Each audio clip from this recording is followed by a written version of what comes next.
My wife kicked me out for her son. 3 weeks later, I handed her divorce papers. Get out of my house, the words echoed in the hallway, sharp and final. My wife, Clara, stood with her arms crossed, her body a rigid wall between me and the living room. Behind her, peeking over her shoulder with a smirk, was her 20-year-old son, Mark. This was all his doing, the culmination of months of subtle manipulation. He'd been feeding her stories, painting me as a controlling villain who resented his presence.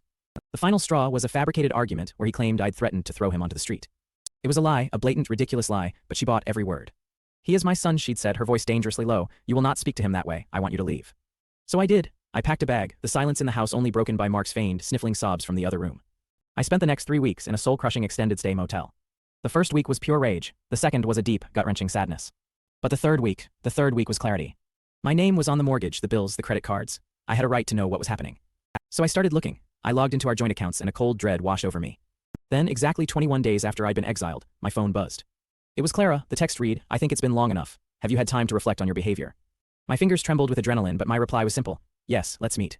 We met at a neutral coffee shop. She walked in with an air of regal disappointment, as if she were a queen granting an audience to a disgraced court jester. So she began, not even waiting for coffee. Are you ready to apologize to Mark and come home? I looked at her, truly looked at her, and the woman I married was gone. In her place was a stranger, blinded by her own choices. I said nothing. I simply reached into my briefcase, pulled out a thick manila envelope, and slid it across the table. She frowned, confused. What is this? My reflection, I said, my voice steady for the first time in weeks.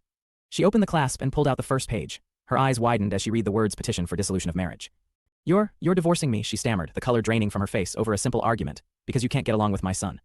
It wasn't a simple argument, I said, leaning forward. It was a plan, and while I was reflecting, I decided to look at our finances. I pushed a stack of credit card statements across the table.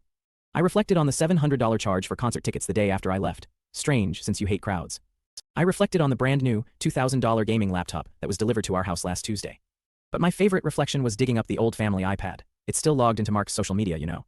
I saw a flicker of genuine panic in her eyes now. I saw the messages to his friends, Clara. He was bragging. He called it Operation Get Rid of the Step Freak. He told them his mom was so wrapped around his finger he could convince her I was a monster. She was speechless, her mouth opening and closing like a fish. The plan was to get me out of the house for a few weeks, make me miserable and desperate to come back, and in the meantime, he'd have total access to my money. He figured I'd be so grateful to be back, I wouldn't even check the accounts. Tears started to well in her eyes. I didn't know. I swear I didn't know. It doesn't matter, I said, standing up. You made your choice. You stood there and watched your son execute his plan. You picked a conniving liar over your husband. You can keep him, I said, pushing my chair in. My lawyer will be in touch. I walked out of that coffee shop and never looked back. The fallout was catastrophic for them. Without my income, they lost the house within 6 months. I heard she finally saw him for what he was and kicked him out, but the damage was done. Mark is now working 2 minimum wage jobs to afford a tiny room he shares with a stranger. Clara is living in her sister's basement, forced to confront the reality that she destroyed her entire life because she refused to believe her perfect son was a parasite. And me, my life is quiet, it's peaceful, I've reflected enough. Now I'm just moving forward.